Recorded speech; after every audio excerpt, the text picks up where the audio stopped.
Tejano, de Úrsula K. Le Guin. Capítulo 11. En casa. La mayoría de los habitantes de Balmouth bajaron a los malecones a ver el barco de Havnor cuando se enteraron de que el rey estaba a bordo, el nuevo rey, el joven rey del que hablaban las nuevas canciones. Aún no conocían las nuevas canciones, pero conocían las antiguas, y el viejo Rely llegó con su arpa y cantó un fragmento de la gesta de Morred, porque sin duda un rey de Terramar sería el heredero de Morred. Poco después el mismo rey subió a la cubierta, incomparablemente joven y alto y apuesto, y con él un mago de Roque, y una mujer y una niña pequeña cubiertas con viejas capas y que casi parecían mendigos. Pero él las trataba como si fuesen una reina y una princesa, de modo que quizá lo fueran. Tal vez sea su madre, dijo Shiny, tratando de ver algo por sobre las cabezas de los hombres que estaban delante de ella. Y entonces su amiga Manzana le apretó el brazo y dijo con una especie de chillido susurrante: ¡Es madre! ¿La madre de quién?, dijo Shiny, y Manzana le respondió: mi madre, y esa es Terru. Pero no se abrió paso entre la multitud, ni siquiera cuando un oficial del barco bajó a tierra para invitar al viejo Rely a subir a bordo a tocar para el rey. Se quedó esperando con los demás. Vio al rey recibir a los notables de Balmouth y escuchó a Rely cantar para él. Lo vio despedirse de sus huéspedes porque el barco se haría nuevamente a la mar, decía la gente, antes de que cayera la noche y regresaría a Havnor. Tenar y Terru fueron las últimas en cruzar la pasarela. El rey las abrazó con formalidad, apoyando la mejilla en las mejillas de ellas, arrodillándose para abrazar a Terru. «Ah», dijo el gentío en el malecón, cuando las dos bajaron por la pasarela flanqueada por barandillas. El sol se iba ocultando en medio de una bruma dorada, dejando un largo rastro dorado en la bahía. Tenar cargaba un pesado morral y un bolso. Terru llevaba la cara inclinada y cubierta por los cabellos. Levantaron la pasarela y los marineros soltaron el cordaje y los oficiales gritaron, y Delfín enfiló hacia su puerto. Entonces Manzana se abrió paso entre la multitud finalmente. «¿Cómo estás, madre?», le dijo, y Tenar respondió: «¿Cómo estás, hija?». Se besaron y Manzana tomó a Terru en brazos y le dijo: «¿Cómo has crecido? Estás mucho más grande que antes. Ven a casa conmigo». Pero Manzana se mostró algo reservada con su madre esa noche, en la hermosa casa de su joven esposo, el mercader. La miró varias veces con una expresión reflexiva, casi cautelosa. «Nunca le di ninguna importancia, madre, tú sabes», le dijo en la puerta del cuarto de Tenar. «A todo eso, a la runa de la paz, a que tú hubieses llevado el anillo a Havnor. No era más que una de esas canciones. Hace 1000 años. Pero de veras fuiste tú, ¿verdad?» «Fue una muchacha de Atuan», dijo Tenar. «Hace 1000 años. Creo que podría dormir por 1000 años ahora». «Ve a dormir entonces». Manzana se volvió, luego se dio vuelta nuevamente, con la lámpara en la mano. «Besarreyes», le dijo. Vete, dijo Tenar. Manzana y su joven esposo consiguieron que Tenar se quedara con ellos por un par de días, pero después de eso se mostró decidida a marcharse a la granja. De modo que Manzana subió con ella y Terru a lo largo del plácido y plateado Caeda. El verano iba dando paso al otoño. El sol aún era cálido, pero el viento era frío. Las hojas de los árboles estaban ajadas, polvorientas, y los campos estaban segados o en plena cosecha. Y Manzana comentó que Terru se veía mucho más fuerte y que caminaba con aplomo. «Ojalá lo hubieses visto en Realby», dijo Tenar, «antes», y se detuvo. Había decidido no inquietar a su hija con todo eso.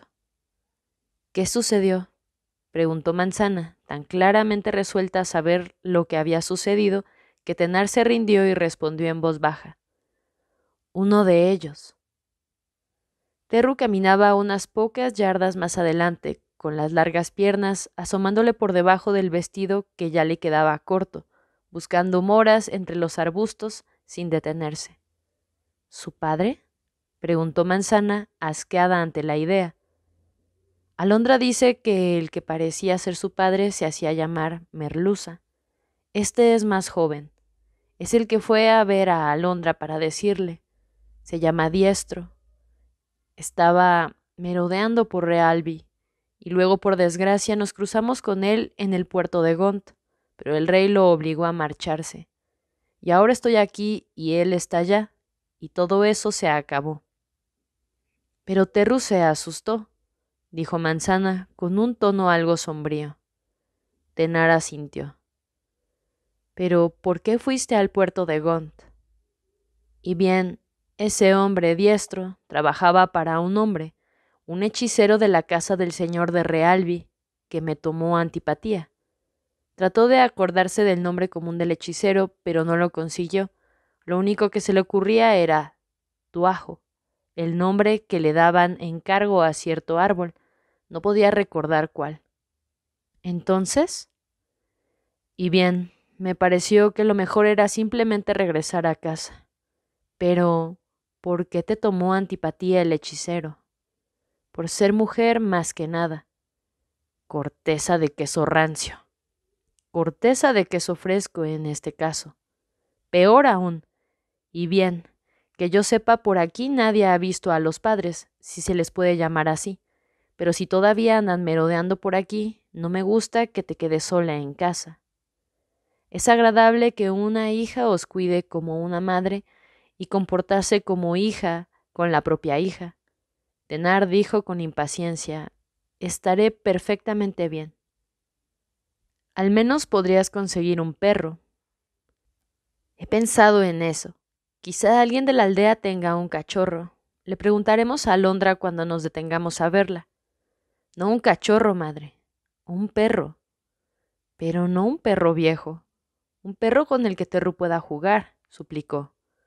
«Un cachorro amable que se acerque a los ladrones y los bese», dijo Manzana sin dejar de caminar, rolliza y de ojos grises, riéndose de su madre. Llegaron a la aldea cerca del mediodía. Alondra las recibió con una fiesta de abrazos, besos, preguntas y cosas para comer. El silencioso esposo de Alondra y otros aldeanos llegaron a saludar a Tenar. Sentía la alegría del regreso al hogar. Alondra y los dos menores de sus 7 hijos, un niño y una niña, las acompañaron hasta la granja. Los niños conocían a Terru desde la primera vez que la había llevado a casa, por supuesto, y estaban acostumbrados a ella, aunque la separación de 2 meses los hizo mostrarse tímidos al comienzo. Delante de ellos, incluso delante de Alondra, Terru se mantuvo retraída, pasiva, como en los malos tiempos. Está fatigada, desconcertada por todos estos ires y venires. Ya se sentirá mejor. Se ha comportado admirablemente, le dijo Tenar a Alondra, pero Manzana no le iba a permitir que dejara de lado el tema tan fácilmente.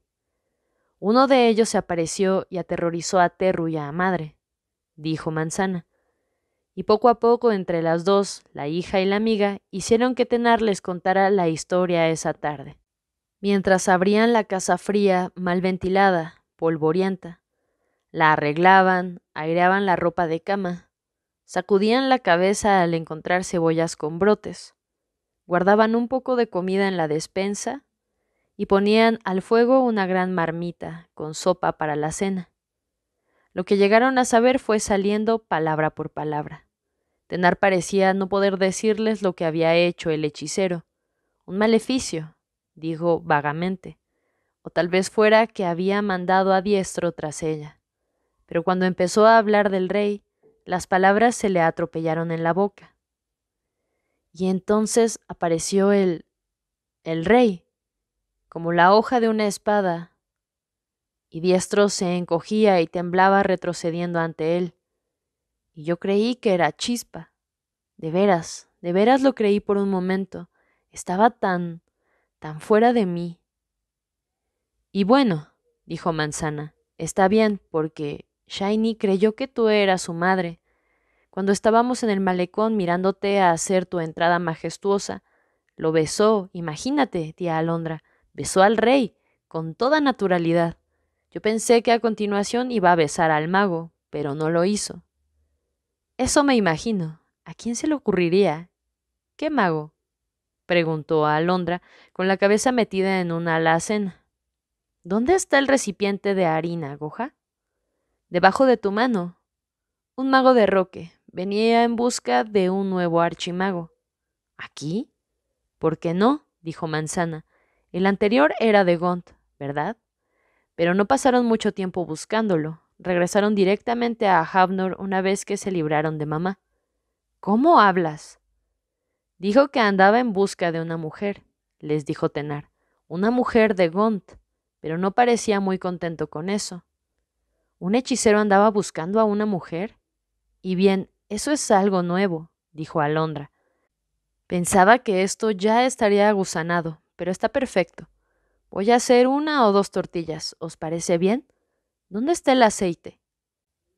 Tengo que sacar un poco del cacharro que hay en la cabaña de los alimentos. Oh, Shandy, ¿eres tú? ¿Cómo estás?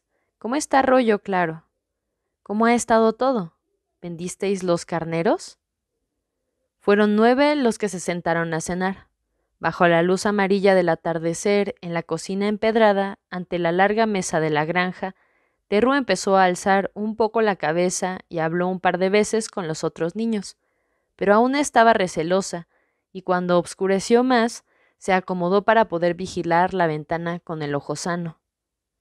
Solo después de que Alondra y sus hijos se hubieron marchado a la luz del crepúsculo, y mientras Manzana le cantaba a Terru para hacerla dormir, y ella estaba lavando los platos con Shandy, Tenar preguntó por Head.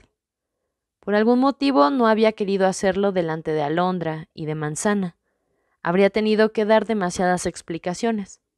Se había olvidado por completo de decirles que Head había estado en Realby, y ahora no quería volver a hablar de Realby. Sus pensamientos parecían ensombrecerse cuando trataba de pensar en eso.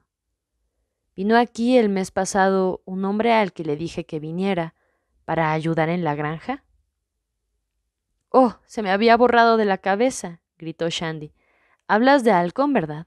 ¿El que tiene cicatrices en la cara? Sí, dijo Tenar, Halcón. Oh, sí, y bien. Debe de estar en la montaña de las aguas calientes, más arriba del Isu. Allá arriba con las ovejas de Serri, creo.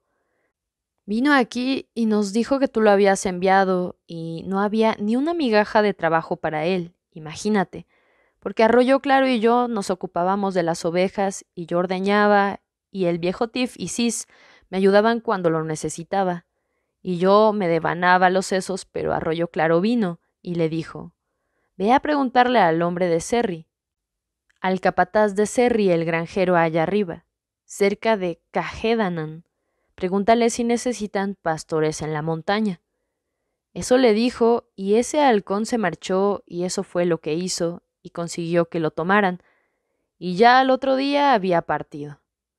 Ve a preguntarle al hombre de Serri. Eso fue lo que le dijo Arroyo Claro, y eso fue lo que hizo, y lo tomaron inmediatamente. Así que cuando llegue el otoño, volverá con los rebaños sin duda. Allá está, en cascadas altas, más arriba del Isu, en las praderas de la montaña.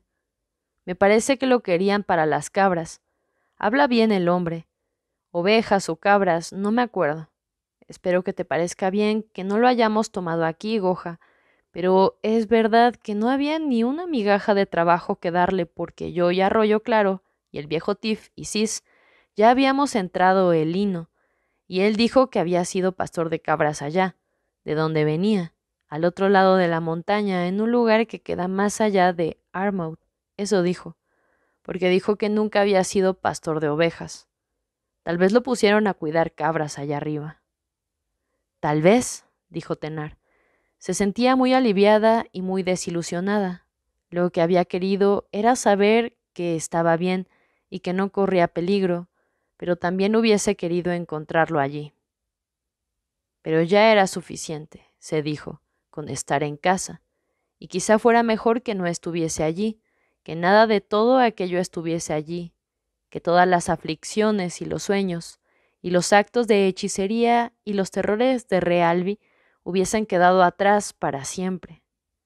Estaba allí ahora y ese era su hogar, esos suelos empedrados y esos muros, esos ventanucos con hojas de vidrio al otro lado de las cuales se alzaban los oscuros robles a la luz de las estrellas, esos cuartos silenciosos ordenados. Esa noche tardó un rato en dormirse. Su hija durmió en el cuarto contiguo, el cuarto de los niños, con Terru, y Tenar durmió en su propia cama, en la cama de su esposo, sola. Durmió. Al despertar, no recordaba haber soñado. Después de unos pocos días en la granja, casi dejó de pensar en el verano pasado en el acantilado. Era un tiempo remoto y un lugar lejano. Aunque Shandy había insistido en que no quedaba ni una migaja de trabajo por hacer en la granja, encontró muchas cosas por hacer, todo lo que no se había hecho durante el verano y todo lo que se debía hacer durante la cosecha en los campos y en el establo. Trabajaba desde el alba hasta el anochecer, y si, por casualidad, disponía de una hora para sentarse, se ponía a hilar o a coser para Terru. Por fin terminó el vestido rojo, un bonito vestido sin duda, con un delantal blanco de adorno y uno de color naranja para todos los días. «Mira, estás hermosa», dijo Tenar con orgullo de costurera cuando Terru se lo puso por primera vez. Terru dio vuelta a la cara. «Eres hermosa», dijo Tenar en otro tono. «Escúchame, Terru, ven aquí. Tienes cicatrices, cicatrices feas porque te hicieron algo feo, algo malvado. La gente ve las cicatrices, pero también te ve a ti y tú no eres esas cicatrices. No eres fea, no eres malvada. Eres Terru y eres hermosa. Eres Terru, que puede trabajar y caminar y correr y bailar hermosamente con un vestido rojo». La niña la escuchaba, con el lado suave y sano de la cara tan inexpresivo como el lado rígido, cubierto de cicatrices. Terru bajó la vista para mirar las manos de Tenar y luego las tocó con sus deditos. «Es un hermoso vestido», dijo con su voz débil y ronca.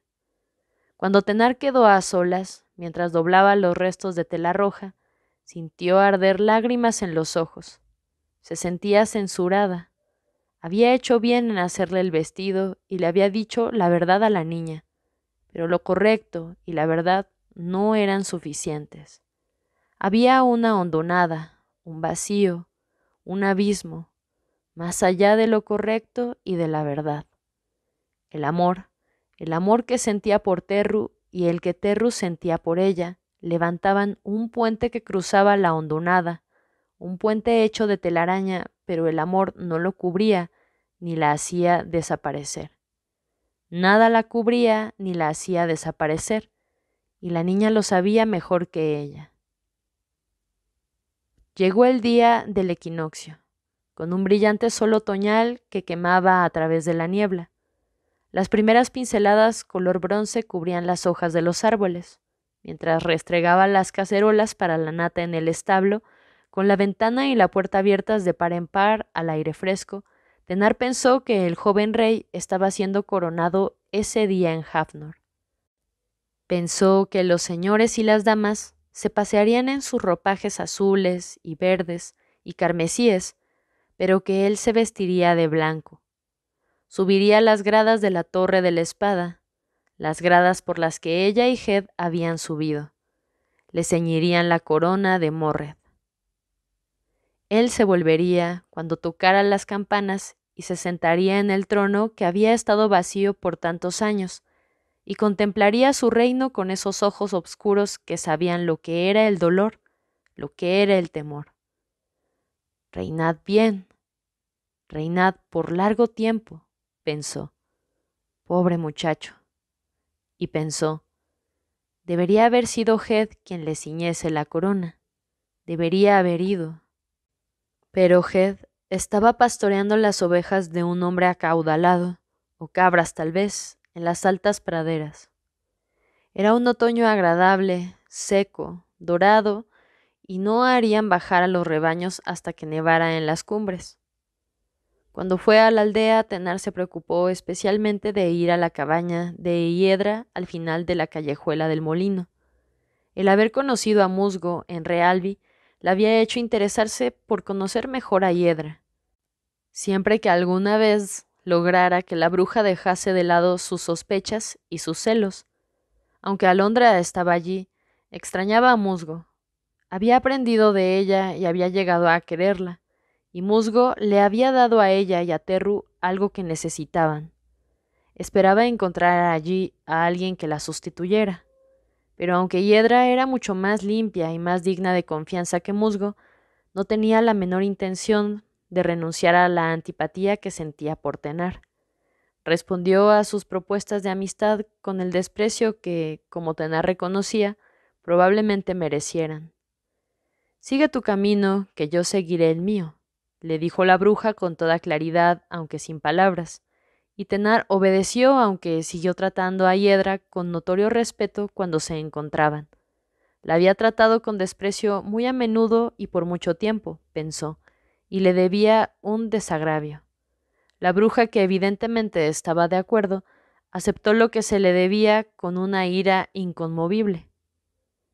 A mediados del otoño, el brujo Jaya se internó por el valle, llamado por un acaudalado granjero para que lo curara de la gota. Se quedó por un tiempo en las aldeas del Valle Central, como solía hacer, y pasó una tarde en la granja de los Robles, observando a Terru y charlando con Tenar. Le interesaba saber todo lo que quisiera contarle de los últimos días de Ogión. Era el pupilo de un pupilo de Ogión y un devoto admirador del mago de Gont. Tenar se dio cuenta de que no le costaba tanto hablar de Ogión como de otras personas de Realbi, y le contó todo lo que pudo. Cuando hubo terminado, él le preguntó con cierta cautela: «¿Y el archimago fue allí?» «Sí», dijo Tenar. Jaya, un hombre de más de 40 años, de tez suave y aspecto apacible, con cierta tendencia a engordar, con semicírculos obscuros bajo los ojos que no se avenían con la dulzura de su rostro, le echó una mirada y no preguntó nada. «Llegó después de la muerte de Ogión y se marchó», dijo. «¿Y luego?» «Ya no es archimago. ¿Lo sabíais?» Jaya asintió. «¿Ha llegado alguna nueva sobre la elección de un nuevo archimago?» El brujo negó con la cabeza. «No hace mucho llegó un barco de las Enlades, pero sus tripulantes no hablaban sino de la coronación. Era lo único que les importaba. Y parecería que todos los auspicios y los sucesos son favorables. Si la buena voluntad de los magos tiene algún valor, entonces nuestro joven rey es un hombre de fortuna, y activo al parecer. Antes de que me marchara de Valmouth, desde el puerto de Gont llegó por tierra la orden de que los nobles y los mercaderes y el alcalde y su concilio se reunieran y se ocuparan de que los alguaciles del distrito fueran hombres respetables y responsables, porque ahora son oficiales del rey y deben hacer lo que él ordene y hacer cumplir sus leyes. Y bien, podéis imaginaros cómo recibió eso el señor Eno. Eno era un famoso protector de piratas que por largo tiempo había tenido a la mayoría de los alguaciles de tierra y de mar de Gont del Sur en el bolsillo. Pero había hombres dispuestos a enfrentarse con Eno, ahora que el rey los apoyaba. Destruyeron inmediatamente a la vieja pandilla y nombraron a 15 nuevos alguaciles, hombres decentes, a quienes se les paga con los fondos de la alcaldía. Eno se enfureció y juró que los aniquilaría. Es una nueva época. No surgió de un momento a otro, por supuesto, pero está comenzando. ¿Cómo desearía que el maestro Ogión estuviese vivo para verlo? «Lo vio», dijo Tenar. Poco antes de morir sonrió y dijo: «Todo ha cambiado». Jaya reaccionó con serenidad, asintiendo lentamente. «Todo ha cambiado», repitió. Al cabo de un rato dijo: la pequeña está muy bien. Bastante bien. A veces pienso que no está del todo bien.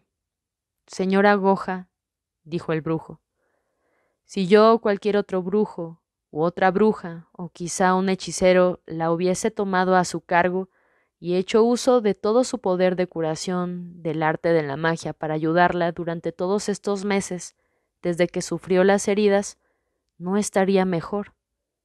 Habéis hecho todo lo que se puede hacer, señora. Habéis hecho algo prodigioso. Ella se conmovió ante su sincera alabanza, pero la entristeció y le dijo: ¿por qué? No es suficiente, dijo. No puedo curarla. ¿Qué va a hacer? ¿Qué va a hacer de ella? Se le acabó el hilo que había estado enrollando en el huso y dijo: tengo miedo.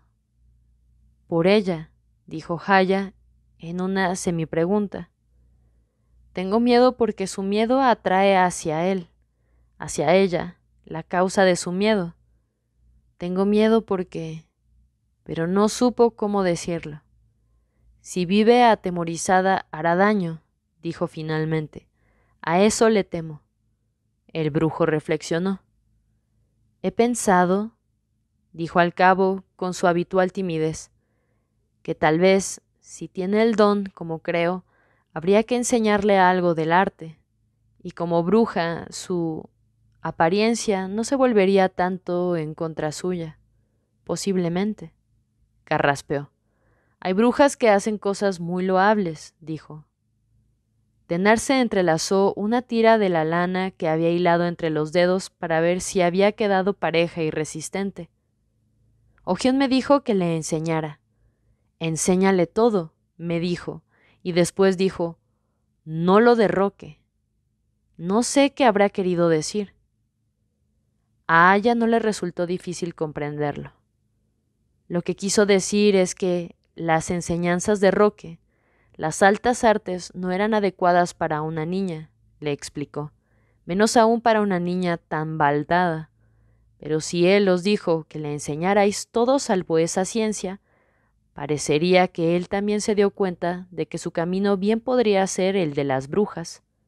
Reflexionó una vez más animado, por tener de su lado la autoridad de la opinión de Ogión. En un año o dos, cuando esté bastante fuerte y haya crecido un poco más, podríais pensar en pedirle a Hiedra que empiece a enseñarle un poco. No mucho, por supuesto, ni siquiera de ese tipo de cosas, hasta que sepa su verdadero nombre. Tenar sintió una fuerte e inmediata resistencia ante esa sugerencia. No dijo nada, pero Jaya era un hombre sensato. Hiedra es hosca, dijo, pero hace con honestidad lo que sabe hacer, lo que no se puede decir de todas las brujas. Débil como magia de mujer, ya lo sabéis, y maligno como magia de mujer, pero he conocido a brujas con verdadero poder para curar. El curar es algo propio de la mujer, algo que le es natural, y es posible que la niña se sienta atraída a eso, por haber sido malherida. Su bondad era inocente, pensó Tenar. Le agradeció diciéndole que iba a reflexionar en lo que le había dicho, y de veras lo hizo. Antes de que acabara el mes, los aldeanos del Valle Central se reunieron en el corral redondo de Sodeva para nombrar a sus propios alguaciles y guardias, y para imponerse un tributo para pagarles a los alguaciles. Esas eran las órdenes del rey que había recibido los alcaldes y los ancianos de las aldeas, y que fueron obedecidas sin demora, porque en los caminos seguía habiendo mendigos y ladrones tenaces, y los aldeanos y los granjeros estaban ansiosos por tener orden y seguridad. Corrían algunos rumores desagradables, entre otros que el señor Eno había organizado un concilio de bribones y que estaba reclutando a todos los tunantes que había en los campos para que salieran en pandillas a romperles la cabeza a los magistrados del rey. Pero casi todos decían: «Dejadlos que lo intenten», y regresaban a sus casas comentando que ahora un hombre honesto podía irse a dormir seguro de noche y que el rey estaba arreglando todo lo que antes estaba mal, aunque los tributos eran disparatados, y todos se arruinarían para siempre tratando de pagarlos. Tenar se alegró cuando Alondra le contó todo eso, pero no le prestó mayor atención. Trabajaba afanosamente, y desde que había regresado a la casa, casi sin darse cuenta, había resuelto no permitir que el recuerdo de Diestro y de ninguno de esos rufianes la dominara o dominara a Terru. No podía hacer que la niña se quedara con ella en todo momento, reavivando su terror, recordándole constantemente aquello que no podía recordar y seguir viviendo. La niña debía ser libre y saber que era libre para crecer armoniosamente. Poco a poco había ido perdiendo su actitud retraída, temerosa, y ya recorría toda la granja y los caminos apartados, e incluso llegaba sola hasta la aldea.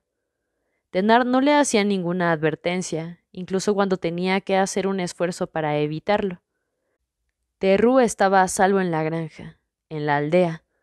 Nadie iba a hacerle daño. Eso debía ser algo incuestionable.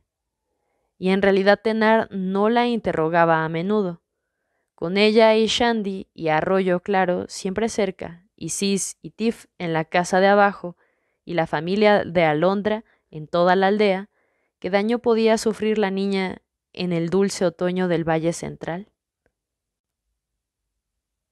Tenar se había conseguido un perro, también, cuando había oído hablar de uno como el que quería, un gran perro ovejero gris de Gont, de esos con gesto astuto y pelaje rizado en la cabeza. De tanto en tanto pensaba, como en Realby, debería enseñarle a la niña. Ogión me lo dijo, pero por algún motivo lo único que al parecer le iba enseñando era trabajar en la granja e historias. Al atardecer, desde que las noches habían empezado a alargarse y habían comenzado a sentarse junto al fuego, en la cocina, después de cenar y antes de acostarse. Quizá Aya tenía razón y habría que enviar a Terru donde una bruja para que aprendiera lo que sabían las brujas. Era mejor que convertirla en aprendiza de un tejedor, como se le había ocurrido hacer a Tenar, pero no mucho mejor. Y no había crecido bastante, y era muy ignorante para su edad, porque no le había enseñado nada antes de que llegara a la granja de los robles. Había sido como un animalito que apenas sabía hablar y que no había aprendido ningún oficio como los demás seres humanos. Aprendía deprisa y era doblemente obediente y aplicada que las indisciplinadas niñas y los niños risueños y perezosos de Alondra. Era capaz de limpiar y servir a la mesa, e hilar, cocinar un poco, coser un poco, cuidar las aves de corral, ir a buscar a las vacas y trabajar muy bien en el establo. Una perfecta granjerita, la llamaba el viejo Tiff, lisonjeándola un poco. Tenar también lo había visto hacer el gesto para conjurar el mal, subrepticiamente, cuando Terru pasaba a su lado, como la mayoría de la gente. Tiff creía que uno es aquello que le sucede. Los ricos y los poderosos sin duda eran virtuosos. Una víctima del mal tenía que ser mala y se la podía castigar con razón. En ese caso, no habría servido de mucho que Terru se hubiese convertido en la mejor granjerita de Gont. Ni siquiera la prosperidad mitigaría el estigma patente de lo que le habían hecho. De modo que Haya se le había ocurrido que fuera una bruja que aceptara y aprovechara ese estigma. Era eso lo que quería decir Ogión cuando había dicho «no lo derroque», cuando había dicho «¿le temerán?». ¿Era eso solamente? Un día, cuando un calculado azar las hizo encontrarse en la calle de la aldea, Tenar le dijo a Hiedra: «Hay algo que quiero preguntaros, señora Hiedra, algo relacionado con su oficio». La bruja la miró.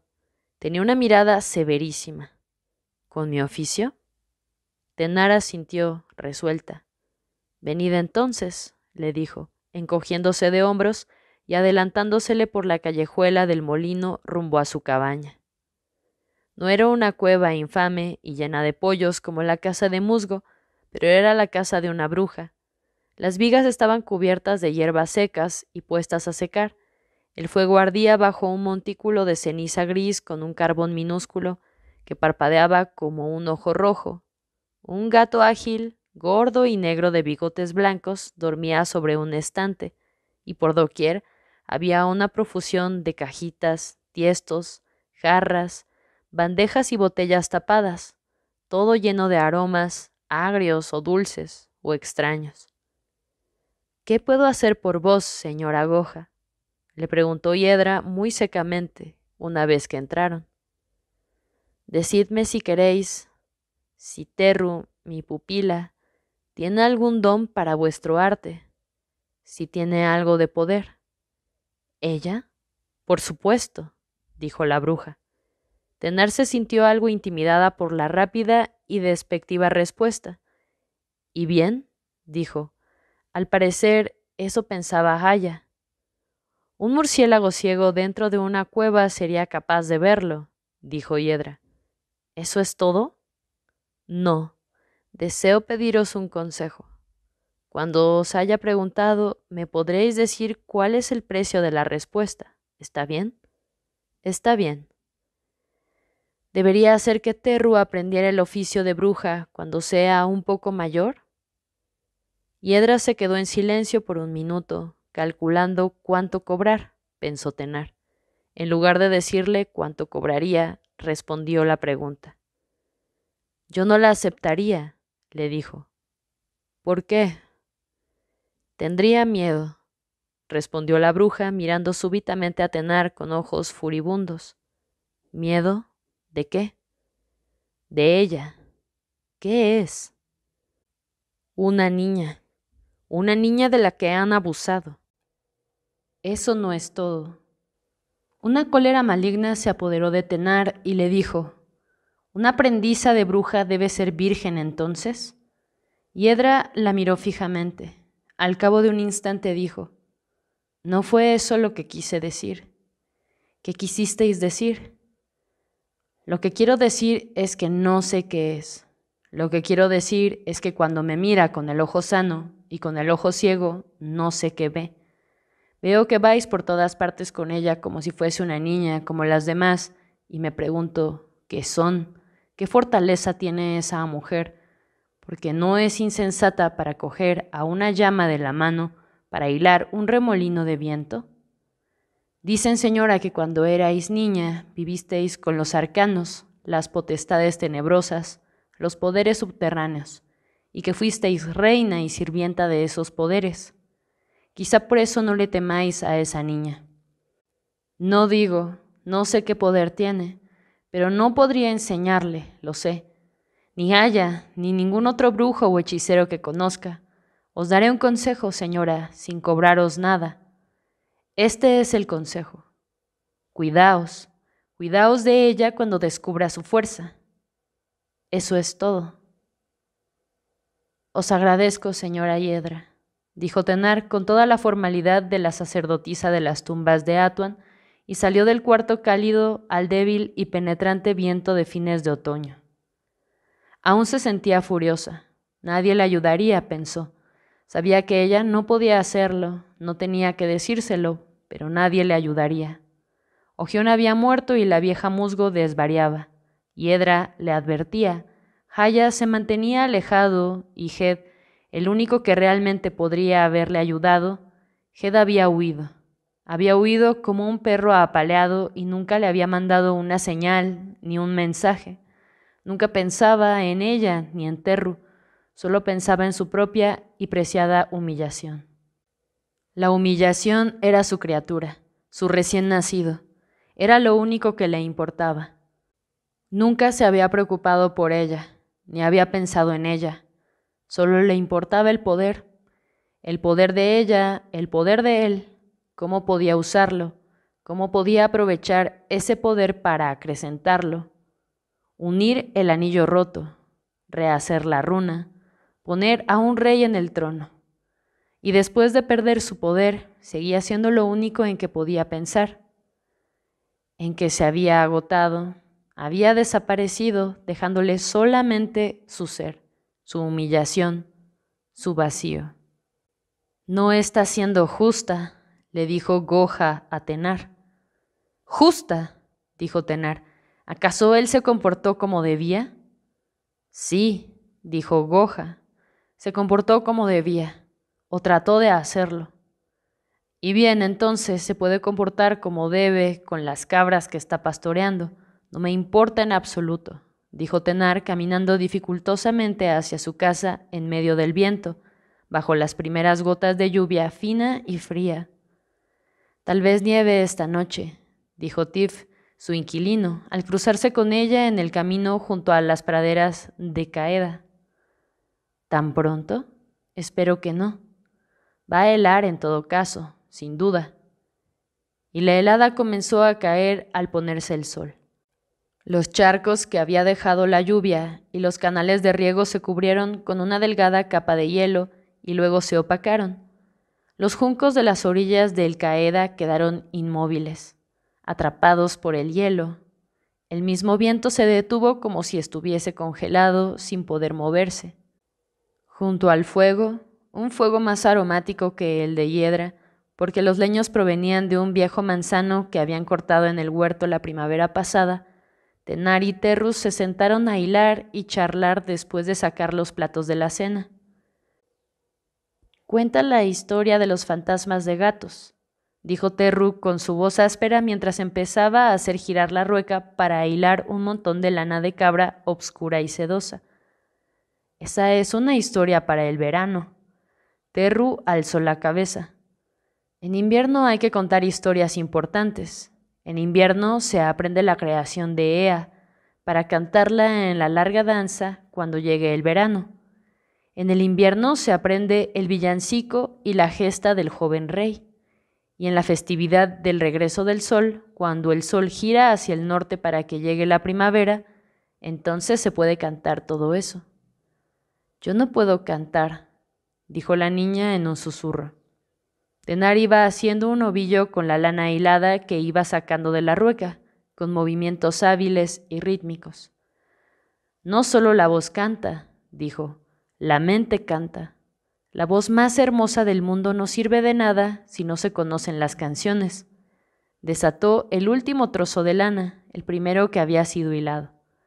Tienes fuerza, Terru, y la fuerza acompañada de ignorancia es peligrosa. Como los que no querían aprender, dijo Terru, los salvajes. Tenar no sabía qué quería decir y la pregunta se le reflejó en la cara. Los que se quedaron en el oeste, dijo Terru. Ah, los dragones de la canción de la mujer de Kemai. Sí, exactamente. Por eso, ¿por cuál empezamos? ¿Por cómo sacaron las islas del océano o por cómo el rey Morred hizo retroceder a los navíos negros? Las islas, musitó Terru. Tenar habría preferido que eligiese la gesta del joven rey porque el rostro de Lebanon le hacía pensar en Morred, pero la elección de la niña había sido correcta. Muy bien, dijo. Alzó los ojos para mirar los grandes libros del saber de Ogión que estaban sobre la repisa de la chimenea, asegurándole que si se olvidaba de algo, podría encontrar las palabras allí.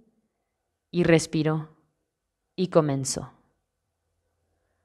Cuando llegó la hora de que se fuera a acostar, Terru ya sabía cómo Segoy había sacado las primeras islas de los abismos del tiempo. En lugar de cantarle, Tenar se sentó en la cama después de arroparla, y juntas recitaron lentamente la primera estrofa de la canción de la creación. Tenar llevó de vuelta a la cocina la pequeña lámpara de aceite, escuchando el silencio absoluto. La helada había ceñido al mundo, lo había encerrado. No se veía una sola estrella. La negrura se apretujaba contra la única ventana de la cocina. El frío cubría el piso empedrado. Regresó junto al fuego porque aún no tenía sueño. Las grandiosas palabras de la creación la habían conmovido y aún sentía la cólera y la inquietud que le había provocado su charla con Hiedra. Cogió el atizador para avivar la llamita que ardía en el leño de soporte. Cuando golpeó el leño, el sonido despertó un eco en el fondo de la casa. Se enderezó y se quedó de pie, escuchando. Otra vez, un ruido o un golpe, apagado, sordo, fuera de la casa. ¿Contra la ventana del establo? Sosteniendo el atizador en la mano, Tenar atravesó el oscuro pasillo hasta llegar a la puerta que daba a la bodega. El establo estaba del otro lado de la bodega. La casa estaba apegada a una pequeña colina y esos 2 cuartos se internaban en la colina como si fuesen sótanos, aunque estaban al mismo nivel que el resto de la casa. La bodega solo tenía respiraderos. El otro cuarto tenía una puerta y una ventana, baja y ancha como la ventana de la cocina, en uno de sus muros exteriores. Desde la puerta de la bodega Tenar oyó que alguien forzaba o trataba de abrir con una palanca esa ventana y voces de hombres que hablaban en voz baja. Pedernal había sido un dueño de casa metódico. Todas las puertas de la casa, salvo una, tenían un cerrojo a cada lado, un sólido trozo de hierro forjado que se apoyaba en una corredera. Todos estaban siempre limpios y aceitados. Ninguno de ellos se cerraba jamás. Le echó el cerrojo a la puerta de la bodega. Se deslizó sin hacer ruido, entrando perfectamente en la pesada ranura de hierro de la batiente. Oyó que alguien abría la puerta exterior del establo. A uno de ellos se le había ocurrido finalmente empujarla antes de romper la ventana y había descubierto que no estaba cerrada. Una vez más oyó hablar entre dientes. Luego, silencio. Un silencio tan largo que sintió el latido del corazón retumbándole en los oídos con tanta fuerza que temió no poder escuchar nada más. Sintió que las piernas no dejaban de temblarle y sintió que el frío del suelo se le deslizaba por debajo de la falda como una mano. Está abierta, musitó una voz de hombre cerca de ella, y el corazón le dio un vuelco doloroso. Apoyó la mano en el cerrojo, creyendo que estaba abierto. Lo había descorrido en lugar de cerrarlo. Casi había vuelto a cerrarlo cuando oyó crujir la puerta que había entre la bodega y el establo. Conocía el crujido de la bisagra de arriba. También conocía la voz del que había hablado, pero de otra manera. «Es una bodega», dijo diestro, y luego, cuando la puerta en que estaba apoyado golpeteó contra el cerrojo, «Esta está cerrada». Volvió a golpetear. Un tenue rayo de luz, como la hoja de un cuchillo, revoloteó entre la puerta y la jamba. Le dio en el pecho y ella retrocedió como si la hubiese cortado. La puerta golpeteó una vez más, pero no mucho. Era sólida, estaba bien sujeta por las bisagras y el cerrojo era resistente. Los hombres hablaban en voz baja al lado de la puerta. Sabía que planeaban ir hasta el otro extremo de la casa e intentarlo nuevamente en la puerta de entrada. De pronto se encontró junto a esa puerta, echando el cerrojo sin saber cómo había llegado allí. Quizá era una pesadilla. Ya había soñado eso, que trataban de entrar a la casa, que metían a la fuerza delgados cuchillos en las rendijas de las puertas. Las puertas. ¿Había otra puerta por donde pudiesen entrar? Las ventanas. Los póstigos de las ventanas de los cuartos. Le costaba tanto respirar que pensó que no podría llegar al cuarto de Terru, pero allí estaba. Cubrió el vidrio con los pesados póstigos de madera. Las bisagras estaban trabadas e hicieron ruido al abrirse. Ahora ya sabían. Se acercaban. Irían a la ventana del cuarto contiguo, su cuarto. Llegarán allí antes de que alcanzara a cerrar los póstigos. Y allí estaban. Vio los rostros, manchas borrosas que se movían en la oscuridad, afuera, mientras trataba de quitarle el pestillo al póstigo de la izquierda. Estaba trabado. No podía moverlo.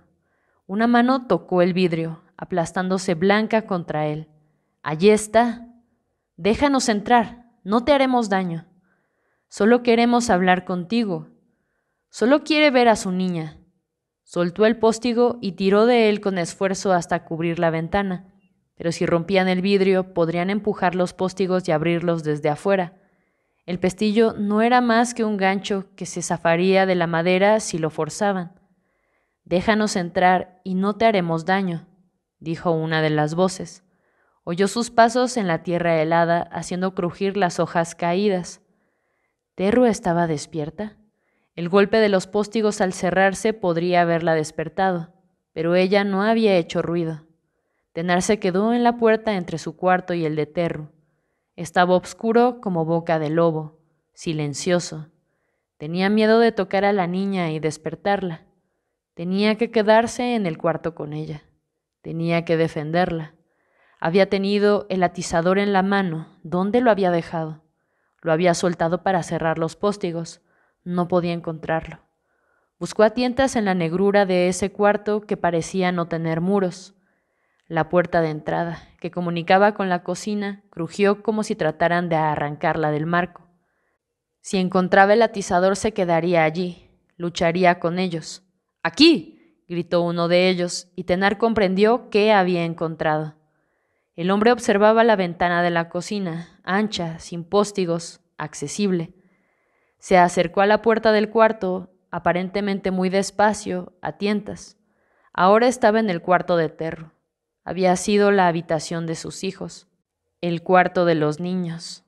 Por eso no tenía cerrojo por el lado de adentro, para que los niños no lo cerraran y se alarmaran si el cerrojo se trababa. Al otro lado de la colina, más allá del huerto, Arroyo Claro y Shandy estarían durmiendo en su cabaña. Si les gritaba, quizá Shandy lo oiría. Si abría la ventana de la habitación y gritaba, o si despertaba a Terru y salían por la ventana y atravesaban corriendo el huerto. Pero los hombres estaban allí mismo, esperando. Era más de lo que podía soportar. El terror paralizante que la había inmovilizado se disipó y corrió furiosa a la cocina, que le parecía ser una sola luz incandescente. Cogió el largo y afilado cuchillo de la cocina del tajo, abrió el cerrojo de golpe y se quedó de pie en la puerta. «¡Entrad ahora!», dijo. Mientras lo decía, oyó un ladrido y un profundo jadeo, y un hombre gritó: «¡Cuidado!», y otro chilló: «¡Aquí, aquí!». Luego silencio. La luz que se escapaba por la puerta abierta brillaba en el hielo negro de las pozas, resplandecía en las ramas negras de los robles y en las hojas de plata caídas. Y cuando sus ojos pudieron distinguir con más claridad, vio que algo se arrastraba hacia ella por el sendero. Una masa negra o un bulto oscuro se arrastraba hacia ella con un gemido penetrante, sollozante. Detrás de la luz vio una silueta negra que se echaba a correr, moviéndose como una flecha, y vio el brillo de cuchillas negras. «Tenar, detente», dijo ella alzando el cuchillo. «Tenar, soy yo, Halcón, Gavilán. Quédate allí», dijo ella. La silueta negra que se había movido rápidamente se quedó quieta junto a la masa negra tumbada en el sendero. La luz que salía por la puerta se reflejó tenuemente en un cuerpo, un rostro, una horquilla de dientes largos, con la punta hacia arriba como la vara de un hechicero, pensó. «¿Eres tú?», dijo. Estaba arrodillado junto a la cosa negra que había en el sendero. «Creo que lo maté», dijo. Miró sobre el hombro, se puso en pie. No quedaban rastros de los otros hombres. «¿Dónde están?». «Huyeron. Ayúdame, Tenar». Tomó el cuchillo en una mano. Con la otra cogió el brazo del hombre que yacía ovillado en el sendero. Head lo tomó por debajo del hombro y arrastrándolo lo colocaron sobre el peldaño y lo entraron en la casa.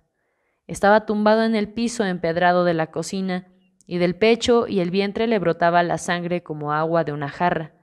Tenía arriscado el labio superior y solo se le veía el blanco de los ojos. «Échale cerrojo a la puerta», dijo Head, y ella corrió el cerrojo.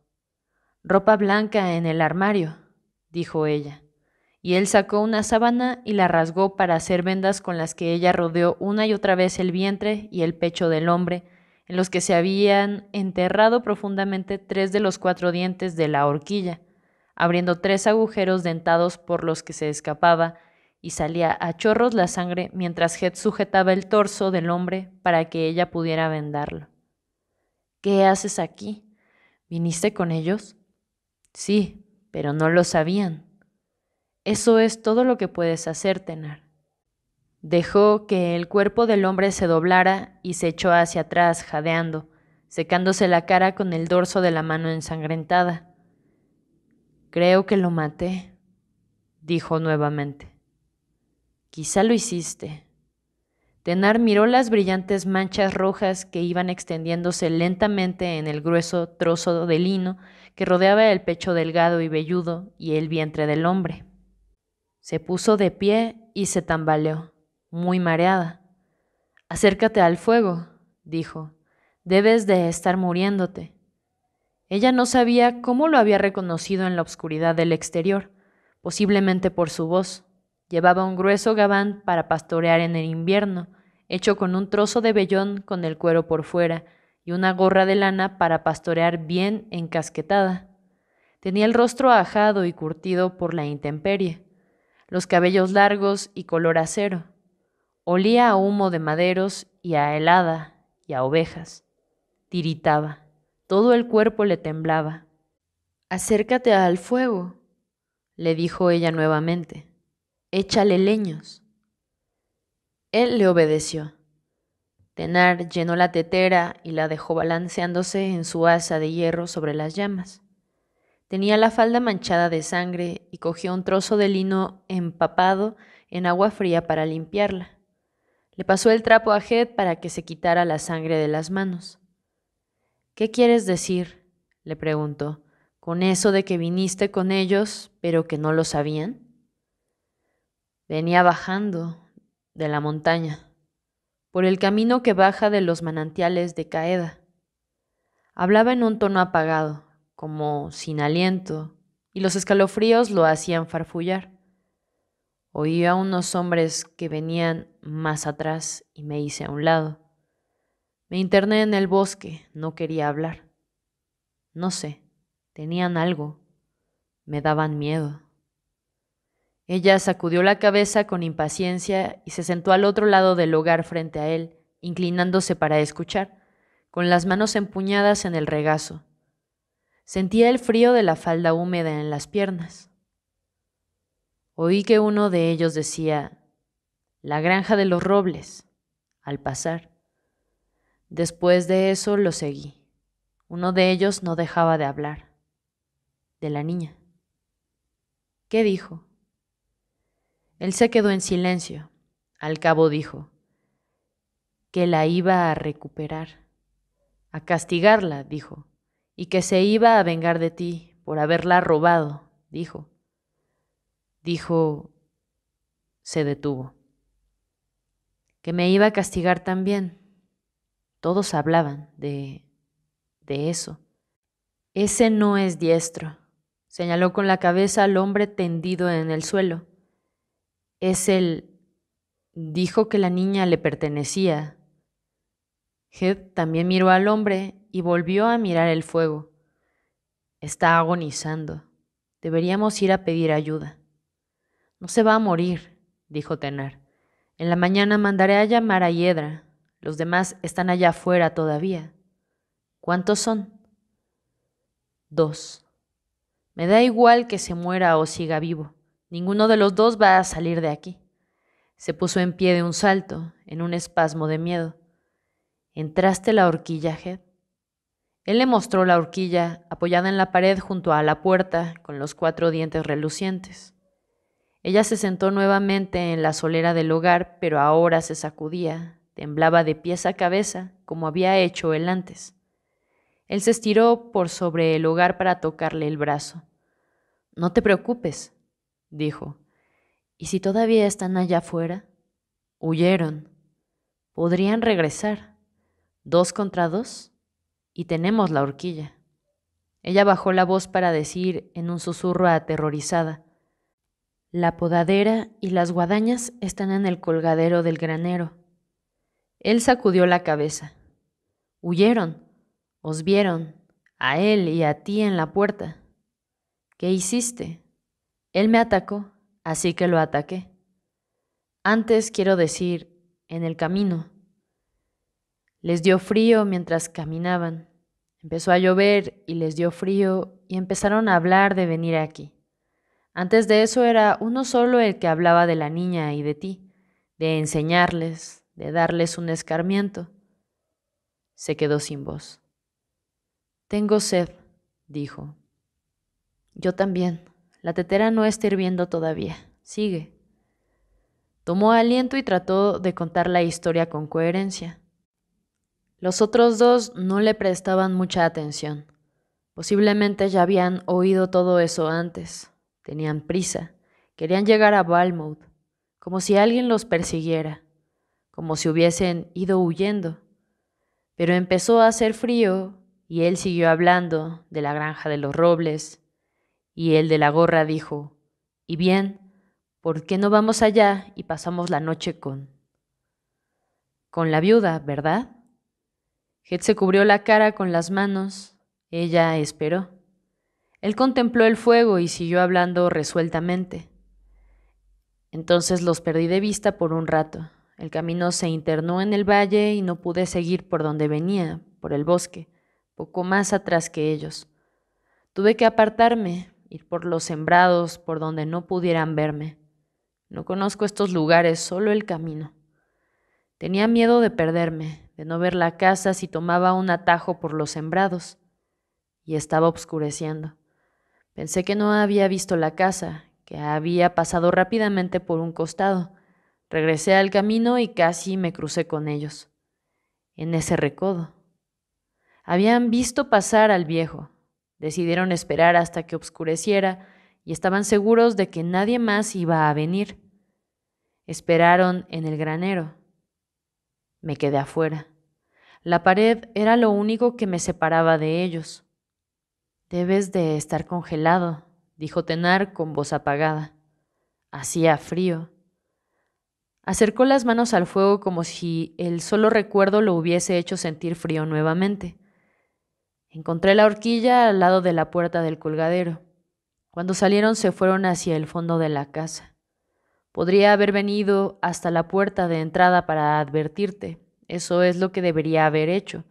Pero en lo único que pensaba era en cogerlos desprevenidos. Sentía que esa era mi única ventaja, el sorprenderlos. Pensé que la casa estaría cerrada con cerrojos y que tendrían que entrar por la fuerza. Pero entonces los oí entrar por el fondo, por allí. Entré, al establo, detrás de ellos. Acababa de salir cuando se acercaron a la puerta que estaba cerrada con cerrojo. Lanzó una especie de carcajada. Pasaron a mi lado en la oscuridad. Podría haberles hecho una zancadilla. Uno de ellos tenía un pedernal y un eslabón. Quemaba un poco de yesca cuando querían echarle una mirada a un cerrojo. Vinieron hasta la entrada de la casa. Te oí cerrar los póstigos. Sabía que los habías oído. Dijeron que iban a romper la ventana en la que te habían visto. Entonces el de la gorra vio la ventana. La ventana. Señaló con la cabeza la ventana de la cocina con el alto y ancho antepecho en el interior. Dijo, «Tráeme la piedra, la voy a hacer añicos». Y los otros se le acercaron y estaban a punto de alzarlo hasta el antepecho. Así que lancé un grito y se dejó caer, y uno de ellos, se abalanzó sobre mí. «¡Ah!», dijo resollando el hombre tumbado en el suelo, como si estuviese relatando la historia de Heath. Heath se levantó y se inclinó sobre el hombre. «Creo que está agonizando». «No, no está agonizando», dijo Tenar. No podía dejar de tiritar del todo, pero lo que tenía ahora era solo un temblor interno. La tetera silbaba. Hizo un pote de té y apoyó las manos en la gruesa cerámica del pote mientras se hacía la infusión. Sirvió 2 tazones y luego un tercero en el que puso un poco de agua fría. «Está muy caliente», le dijo a Heath. «Espera un minuto antes de beberlo. Voy a ver si puede tragarlo». Se sentó en el suelo junto a la cabeza del hombre, lo apoyó en un brazo, le acercó el tazón de té tibio a la boca, le separó los dientes con el borde del tazón. El líquido caliente le entró en la boca, lo tragó. No se va a morir, dijo ella. El suelo está frío como el hielo. Ayúdame a acercarlo al fuego. Head se acercó a coger la manta que había en el banco apoyado a lo largo del muro que separaba la chimenea del pasillo. No uses eso, es un buen tejido, dijo Tenar, y fue hasta el armario y sacó una gastada manta de fieltro que extendió para hacerle una cama al hombre. Arrastraron el cuerpo inerte hasta dejarlo sobre la manta. Lo cubrieron con los bordes plegados. Las húmedas manchas rojas que cubrían las vendas no se habían extendido. Tenar se puso de pie y se quedó inmóvil. Terru, dijo. Head miró en torno, pero la niña no estaba allí. Tenar salió precipitadamente del cuarto. El cuarto de los niños, el cuarto de la niña, estaba perfectamente a oscuras y silencioso. Se acercó a tientas a la cama y apoyó la mano en la curva cálida de la manta sobre el hombro de Terru. ¿Terru? La niña respiraba serenamente. No se había despertado. Tenar alcanzaba a sentir el calor de su cuerpo como un resplandor en el cuarto frío. Al salir pasó la mano por sobre el baúl y rozó un metal frío, el atizador que había dejado allí al cerrar los póstigos. Lo llevó de vuelta a la cocina, pasó por encima del cuerpo del hombre y colgó el atizador en su gancho sobre la chimenea. Se quedó contemplando el fuego. No podía hacer nada, dijo. ¿Qué debería haber hecho? Huir inmediatamente, gritar y correr hasta la casa de Arroyo Claro y Shandy. No habrían tenido tiempo para hacerle daño a Terru. Habrían estado dentro de la casa con ella y tú habrías estado afuera con los dos viejos, o podrían haberla cogido y haberse marchado con ella. Hiciste lo que pudiste, hiciste lo que había que hacer, en el momento preciso. La luz de la casa y tú saliendo con el cuchillo y yo ahí. Alcanzaron a ver la horquilla en ese momento y al hombre caído, por eso echaron a correr. Los que pudieron, dijo Tenar. Se volvió y movió un poco la pierna del hombre con la punta del zapato, como si fuese un objeto por el que sentía cierta curiosidad, cierta repugnancia, como una víbora muerta. Tú hiciste lo que había que hacer, dijo. No creo que la haya alcanzado a ver. Tropezó de frente con ella, fue como... No dijo cómo había sido, dijo, bébete el té. Y se sirvió más del pote apoyado sobre los ladrillos del hogar para que no se enfriara.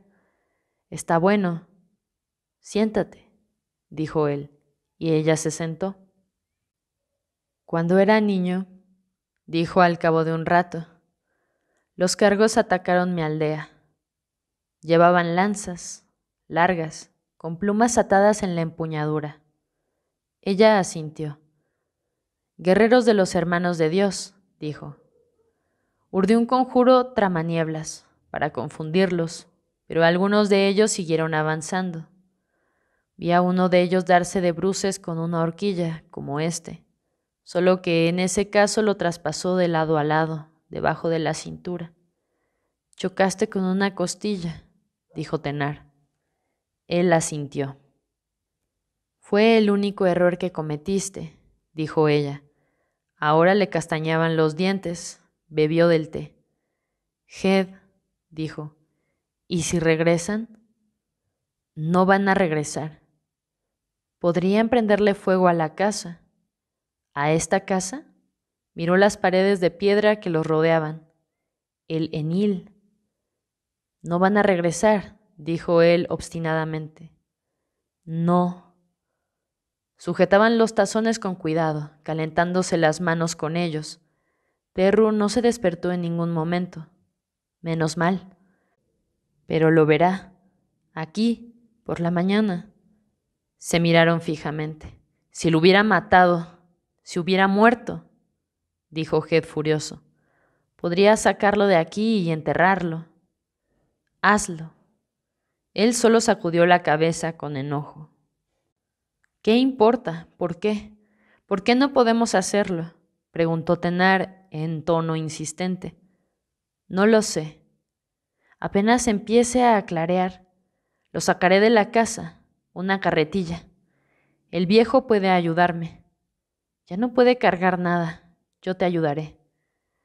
Como pueda, lo voy a llevar a la aldea en una carretilla. ¿Hay algún tipo de curandero allí? Una bruja, hiedra. De pronto Tenar se sintió profunda, infinitamente agotada. Apenas podía sostener el tazón en la mano. Hay más té, dijo con dificultad. Él se sirvió otro tazón. El fuego le bailaba a Tenar ante los ojos. Las llamas flotaban, ardían, se hundían. Volvían a resplandecer contra las piedras tiznadas, contra el cielo oscuro, los remolinos de la noche, los abismos del aire y de la luz allende el mundo. Llamas amarillas, anaranjadas, rojo anaranjadas, rojas lenguas de fuego, llamaradas, las palabras que no podía pronunciar. Tenar. Nosotros le decimos tejano a esa estrella, dijo ella. Tenar, querida, ven, ven conmigo. No estaban junto al fuego, estaban en medio de la oscuridad, en el oscuro corredor, el oscuro pasadizo. Ya habían estado allí antes, turnándose para guiar, turnándose para seguir al otro en la oscuridad subterránea. Por aquí, dijo ella.